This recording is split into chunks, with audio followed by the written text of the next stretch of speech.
গতকাল প্রভুকে নিমন্ত্রণ দেওয়া হয়েছে।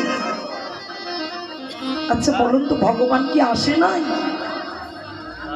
অবশ্যই এসেছে, কিন্তু আমরা দেখতে পাচ্ছি না। হরিবল, ভগবান এসেছে, কিন্তু ভগবান আমার কোথায় দাঁড়ায়? যদি নিমন্ত্রণ দেওয়া হয়, যদি সেখানে না যাওয়া হয়, সেটা বলো অভদ্র, তাই না? তাহলে ভক্ত নিমন্ত্রণ দিয়েছে, ভগবান আসবে না? ভগবান এসেছে, যে কোনো একটা সূক্ষ্ম জায়গায় দাঁড়িয়ে আছে, যে কোনো সূক্ষ্ম জায়গায় দাঁড়িয়ে যখন যজ্ঞটাই আরম্ভ হলো, ভগবান যখন দেখিলেন দলে দলে যজ্ঞে লোক আসিতেছে, ভক্তই আসিতেছে, ভগবান ওই ভক্তের মাঝখানে মিশে গিয়ে কোন বা রূপে কোন বা ভাবে বিরাজ করেছে কেউ জানে না। কার রূপে যে এসেছে আমরা কেউ জানি না। আমি জানি আমার দাদা, আমার কাকা, আমার জ্যাঠা পরস্পর নই গো, জানি না ভগবান কার রূপে কার বেশে এখানে এসেছে, জানি না।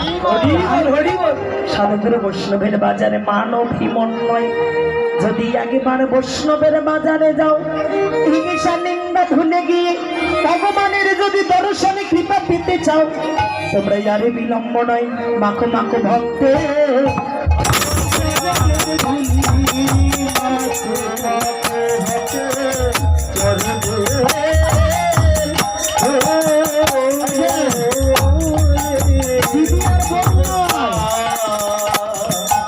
দিদি বলল পাশাপাশি যে আছে তার একটু ধুলা মাখার চেষ্টা করো। মাখো মাখো ভক্তে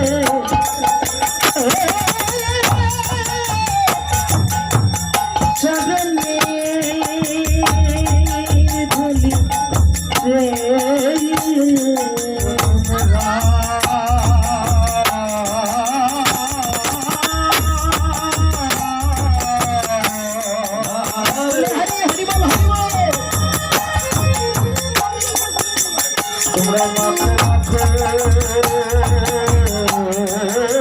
ভক্তে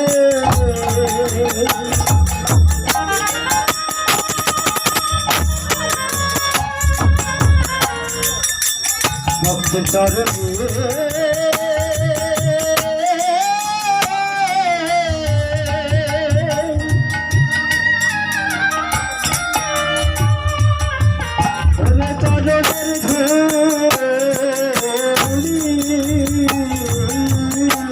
আমার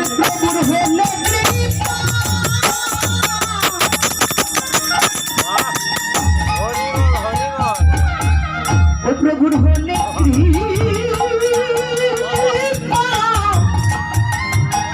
হলে কৃপা হতে পারে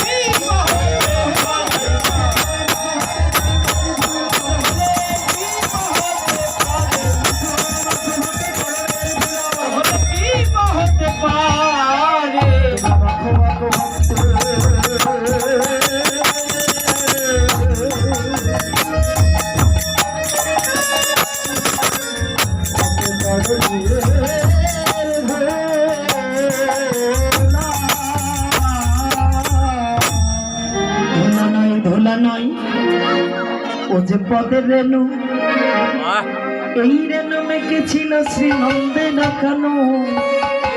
ধোলা নয় গো, বৈষ্ণবের বাজার থেকে কি নিয়ে যায়? শুধু ধোলা, আর কিচ্ছু নয়। এই বৈষ্ণবের চরণের ধোলা। ওমা, হাটে যান আর বাজারে যান, গিয়ে খুঁজিবেন কোনো ব্যাধি হলে ডাক্তার তার ঔষধ দিতে পারে। হরিবল, তাই না? যদি কোনো সমস্যা হয় ডাক্তারের কাছে যাবেন, ডাক্তার ঔষধ দেবে।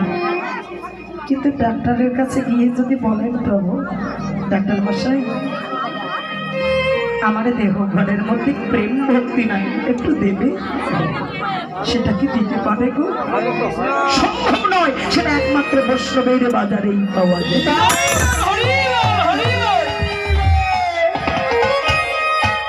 জড় জগতে সবকিছু সব জায়গায় পাওয়া যায়, কিন্তু ভক্তির ভক্তি আর বিশ্বাস চরণ ধুলা বৈষ্ণবের বাজার ব্যতীত কোথাও নয়। মহাজন বললেন, সেই প্রভুই আমার ভক্তের মাঝে এসে দাঁড়িয়ে গেছে, আলোকে আসে আলোকে যায়, তার তো দেখা কেহ নাই পায়, আলোর সন্ধানে করে যে ত্রিলোকের ঠাকুর হয় সে।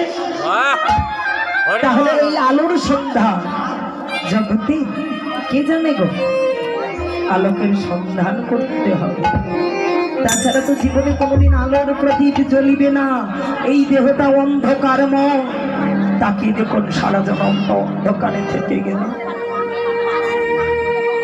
অন্ধকারে সময় চলে গেল, অতিবাহিত হলো সম্ভব না। সেই প্রভুর আমার সঙ্গ দেবার জন্য কাঞ্চনা এলেন আর বিষ্ণুপ্রিয় যমুনার ঘাটে সুরধনী যমুনায় এসে বলেছে, মরমিরে ওই যমুনার তীরে সুরধনীতে দেখিলাম একাই অপরূপ মানুষ, সুবদন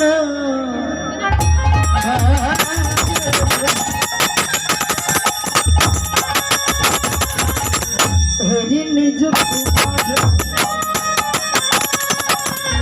মানিয়া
সুবরণ শব্দের অর্থ হলো সোনা। সোনার সঙ্গে আমার গৌর হরির তুলনা করলেন, সোনার সঙ্গে মহাপ্রভুর যখন তুলনা করেছে, অপরে নাগরী বলছে, ও নাগরী তুই কি পাগল? সোনার সঙ্গে এত সুন্দর মানুষটার তুলনা করিনি, কিন্তু তুই জানিস না সোনার মধ্যেই অহংকার আছে, অভিমান আছে, খাদ আছে। বর্তমান জগতে যার বেশি যত সোনা তার তত অহংকার। হরিব হরিবল হরিব। যে কোনো অনুষ্ঠানে যাবেন, আপনার সহপাঠীর যদি সোনা বানা না থাকে তাকে সাথে নিতে চায় না, চায় দেখতে একটু খারাপ খারাপ লাগে। যার যত সোনা আছে তার তত অহংকার আছে, কারণ সোনার মধ্যে আমার কলি বিরাজ করেছে, সোনার মধ্যেই কলি বিরাজ করেছে, অধর্ম প্রবেশ করেছে সোনাতে। যখন সর্বপ্রথম দাপট পেরিয়ে কলি এলো রাজা পরীক্ষিতের রাজ্যে, তো এই পরীক্ষিত ধনুপান নিয়ে দাঁড়িয়ে আছে। অধর্মকে বিনাশ করবে। কলি বলছে প্রভু আমাকে ভগবান সৃষ্টি করেছে, তুমি কি করে বিনাশ করবে? তোমার এত বড় একটা রাজ্য, আমার জন্য সামান্য কিছু জায়গা হয় না? আচ্ছা দেখুন, দুষ্ট লোকের মিষ্টি কথা হয় না? যারা দুষ্ট তারা মিষ্টি মিষ্টি কথা বলে, মন ভোলায় বলাই না? সত্যি, এই যে আস্তে আস্তে দুষ্ট লোক মিষ্টি কথা শোনে, বলে বেশি। তো বলছে আচ্ছা রাজা, তোমার তো এত বড় সম্পত্তি, তা আমি কি সবগুলো চাচ্ছি না, আমাকে কিছু দাও। ঠিক আছে, এত বড় একটা রাজ্য, সামান্য কিছু দেওয়া যায় না? বলছে বেশ, তাহলে যাও, যেখানে হয় নেশা আসক্ত জুয়া মদ মিথ্যা, বলি তুমি সেই জায়গায় গিয়ে স্থান নাও যেখানে নেশা হয়। নেশা খায় না, মদ্যপান, ভাঙ, জুয়া, নারী সঙ্গ, যাও তুমি সেই জায়গায় গিয়ে আশ্রয় নাও। বলছে প্রভু সবগুলো তো খারাপ জায়গা দিলে, একটা ভালো জায়গা দেওয়া যায় না? বলছে বেশ, আজকের পর থেকে যদি তুমি ইচ্ছা করো সোনার মধ্যে থাকিতে পারো। যখনই বলেছি আমার অধর্ম প্রবেশ করেছে সোনার মাঝে, পরীক্ষিতের মাথায় ছিল স্বর্ণের মুকুট, পরীক্ষিতের মাথায় স্বর্ণের মুকুট, এই মুকুটকে ভর করেছে। মানুষের বুদ্ধি নষ্ট হয় কোথা থেকে গো? মাথা থেকে বুদ্ধি নষ্ট হয়। যত অধর্মের মূল এই জায়গা থেকে উৎপন্ন হয়। কলি যখন ভর করেছে ধীরে ধীরে ধীরে ধীরে, রাজা পরীক্ষিত আমার পথ চলছে, পিপাসা লেগেছে, তাই ধ্যানস্থ মুনির কাছে গিয়ে বলছে মুনি বল আমাকে এক গ্লাস জল দাও। তাই না? আচ্ছা, যে ধ্যান করছে সে কি জল দেবে? দিল না। আমি এই দেশের রাজা, আমাকে অপমান, একটা মৃত সর্প এনে ওই মুনির গলায় বেঁধে দিয়েছে। মুনির গলায় সাপ বেঁধে দিল।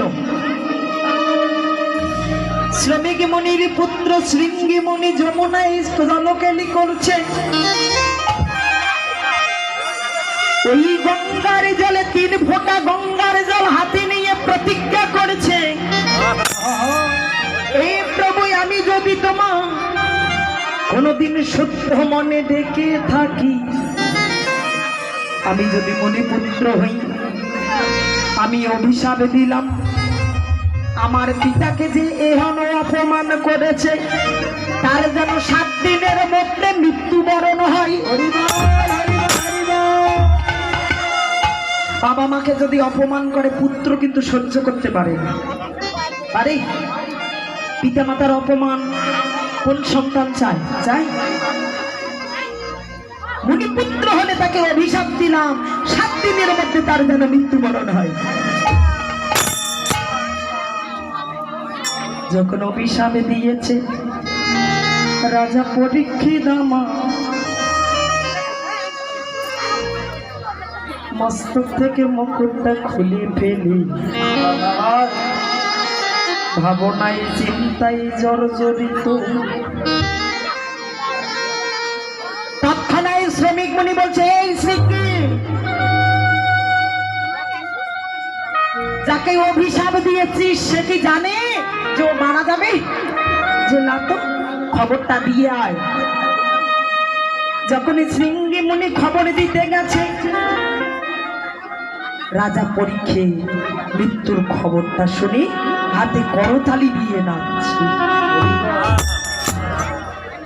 আচ্ছা বলুন তো, আপনার যে যদি বলা হয় ওই যে ও দিদি, ওই শ্যামলীর মা এদিকে দেখো, আপনাকে যদি বলা হয় কালকে মরে যাবেন, তাহলে কি কাঁদবেন না হাসবেন? কি করবেন? খাওয়া দাওয়া সবকিছু বাদ দিয়ে দেবো। খাওয়া দাওয়া সবকিছু বাদ দেব? দেবেন না? আপনাকে যদি বলা হয় কালকে মারা যাবেন, কি করবেন আপনি? সভ্য পালন করবেন। এখানে পরীক্ষিত হাতে করতালি দিয়ে নাচছে, বাবা কি আনন্দ, কি আনন্দ, কি আনন্দ, কি আনন্দ। এই, এটা কি পাগল? মৃত্যুর খবর পেলে মানুষ কাঁদে, হরিবল। কাঁদে না? মৃত্যুর খবর পেলে মানুষ কাঁদে। এ বলছে কি আনন্দ, কি আনন্দ, কি আনন্দ। কিন্তু পাগল, পাগলে তো পাগল নই। পরীক্ষিতে বলছে, ওগো মনি, এ জগতে তাকাইয়ে দেখো, যারা জগতের বুকে আসে তারাই আসার খবর সবাই জানে, আসার খবর সবাই জানে।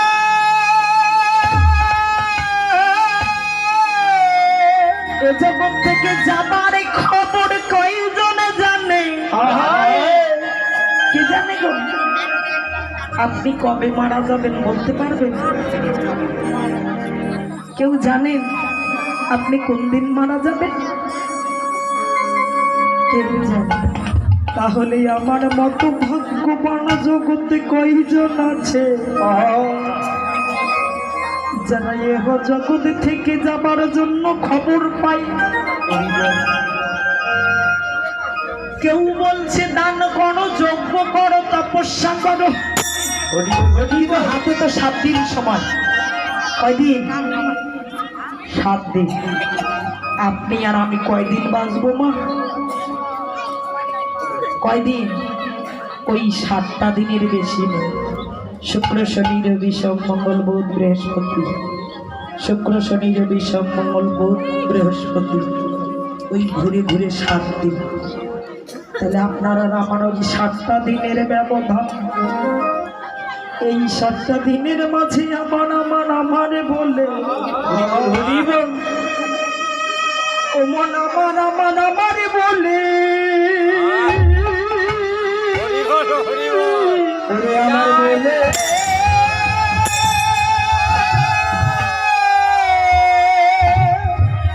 পিতায় আমার, পুত্র আমার, বিষয় আমার, বাসনায় আমার। ও মনে দুটো চোখ বন্ধ করে দেখো, কেউ নাই আমার। তাকে আমার বলছো, যাকে তুমি আমার বলিলে, এই স্ত্রী পুত্র মহামায়ার জালে আসক্ত হয়ে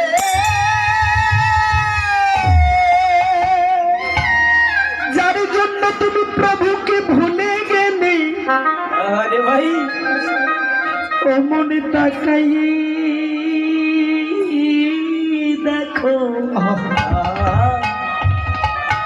যেদিন তোমার দেহ ঘরের সন্ধ্যা নেমে আসিবে,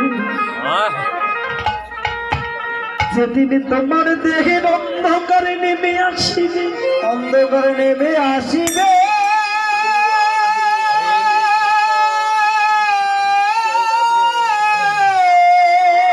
আদরের পুত্র কন্যা সন্তান প্রতিবাসী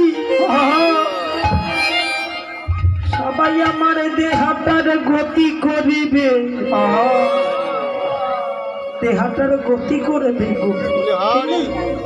কিন্তু আমার দেহির গতি কিবা হবে? যাদের জন্য আমি এত হারে ভাঙা খাটনি খাটিলাম, নিজের মনটাকে প্রশ্ন করে দেখো।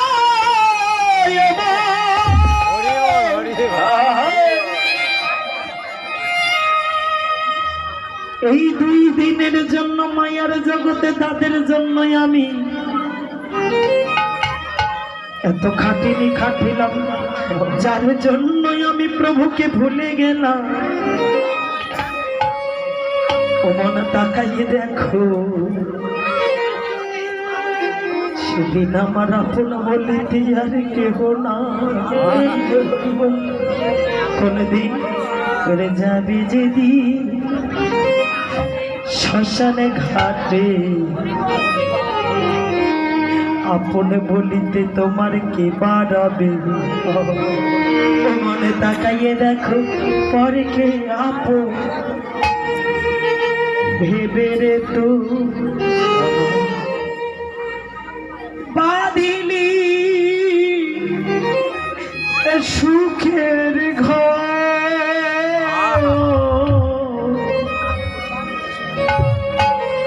ওরে দয়াল রে তোর পর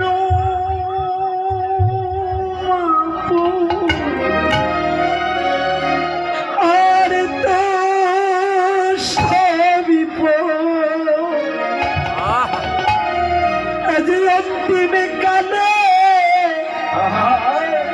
হরি বলে তোমার ডাকবে সকলে ছেলে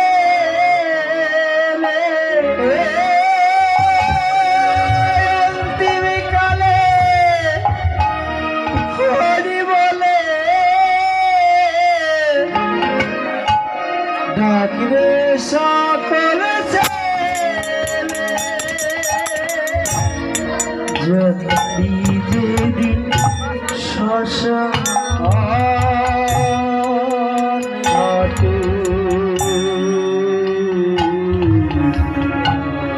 পাশে দোলাই জমি যেদিন শ্মশান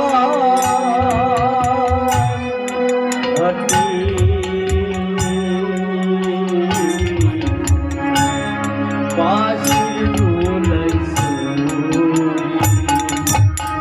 সেদিন শ্মশান ঘাটে যাবে না গো তাকেই দেখো ব্যাংক ব্যালেন্স করেছো এত সুন্দর বাড়ি করেছো গাড়ি করেছো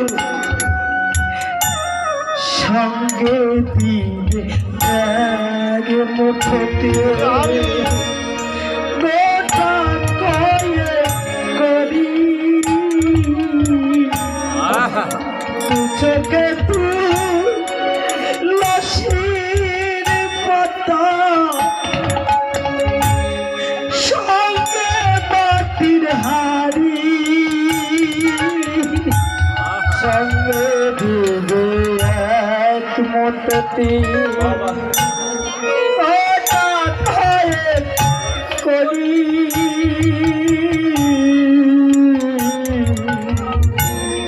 দুচে পে তুলসীর পাতা সঙ্গে বাটির হাড়ি আর সঙ্গে দিবে একে মুঠোতি গোটা কয়ে করি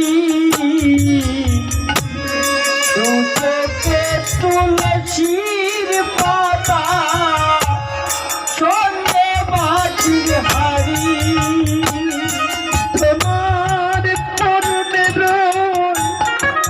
দামি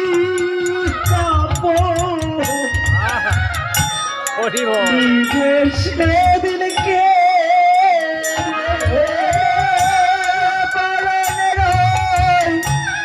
দামি কাপড় নিবে সেদিন কে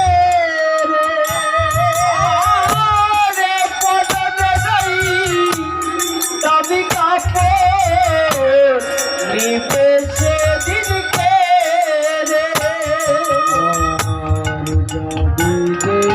শ্মশান ঘাটে পাশের দোলাই যাবি যেদিন শ্মশান ঘাটে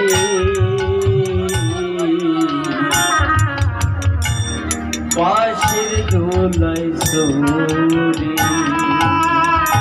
দেহ থেকে যেদিন তোমার প্রাণ পাখিটা চলে যাবে গো বস্ত্র দেবে না সেদিনে তোমার এত কিছু করেছি আমি তাদের জন্য সেদিন কেউ যাবে না সেদিন একমাত্র হরি নাম যাবে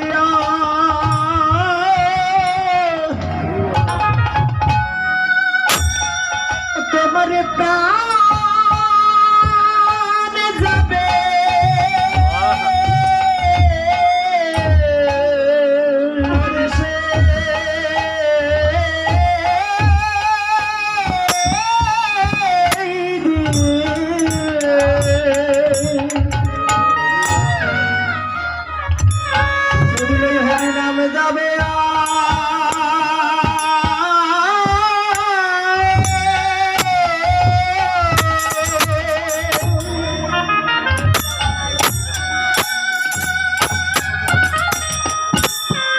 আমার প্রাণ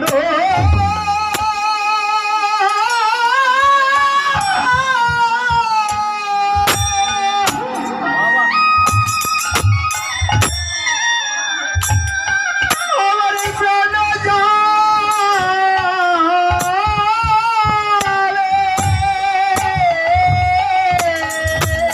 যেদিন এই খাঁচা ছেড়ে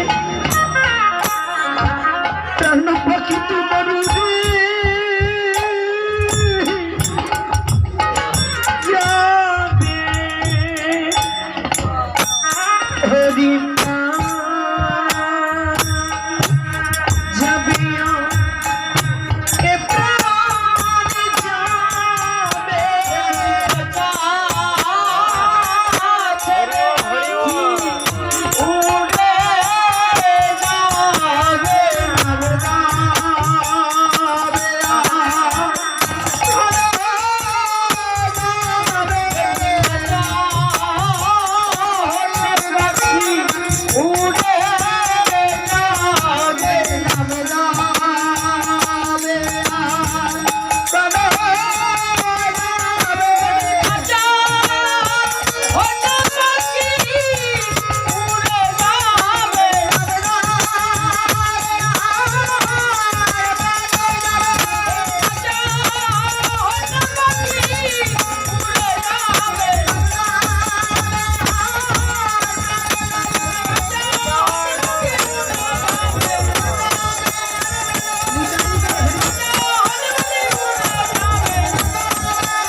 যদি নাম